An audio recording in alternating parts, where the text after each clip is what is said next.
जय भोजप्रिय समाज दोस्तों।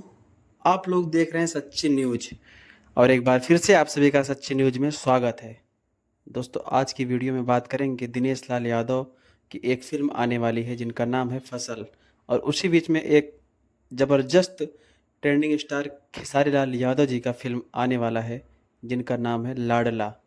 दोस्तों ट्रेलर आ गया है, इसमें बताऊंगा कि किनकी एक्टिंग सबसे ज़्यादा सुपरहिट है। तो आप लोग प्लीज़ वीडियो में बने रहें, और अगर आप लोग चैनल पर नए हैं तो चैनल सब्सक्राइब कर लीजिए और वीडियो को लाइक कर दीजिए। दोस्तों आप सभी को बता दूं कि दिनेश लाल यादव जी की जो फिल्म है फसल, वो आधा तो बिहार में शूट हुई है और आधा लंदन में, जो कि साथ में अमरपाली जी भी हैं।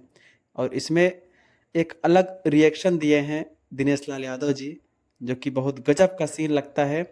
और उसी बीच में इनका जो लाडला है दोस्तों, लाडला टू खेसारी लाल यादव जी का, इसमें दोस्तों ये एक्टिंग के मामले में बहुत पीछे रह गए हैं दिनेश लाल यादव जी से, जो कि रोमांटिक सीन और रोमांटिक सॉन्ग्स इस मूवी में आप सभी को देखने को मिलेगा। लेकिन एक्टिंग की बात किया जाए तो शायद ऐसा लुक जो दिनेश लाल यादव जी दिए हैं वो खेसारी लाल यादव जी का नहीं है, जो कि इनका खुद का बेटा इसमें काम भी किया है दोस्तों। और आप सभी को बता दो कि इनका भी मूवी लंदन में शूट हुआ है।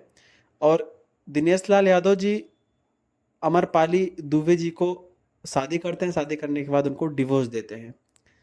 दोस्तों मैं ज़्यादा कुछ नहीं बताऊंगा, बस यही इतना बोलना चाहूँगा कि खेसारी लाल यादव जी की फिल्म और दिनेश लाल यादव जी की फिल्म आप लोग देखेंगे तो खुद जाहिर हो जाएगा कि हाँ किसका एक्टिंग किस में अच्छा है। मानता हूँ मैं ट्रेंडिंग स्टार बहुत ज़्यादा एक्टिंग करते हैं, मतलब बहुत अच्छा एक्टिंग करते हैं, लेकिन इस फिल्म में इनका कुछ मतलब थोड़ा कम रिएक्शन दिए हैं। लेकिन दिनेश लाल यादव जी इस टाइम नंबर 1 पे चल रहे हैं। तो आप लोग प्लीज़ एक प्यारा सा कमेंट जरूर करिएगा। और ट्रेलर आ गया है, आप लोग फटाफट जाइए देख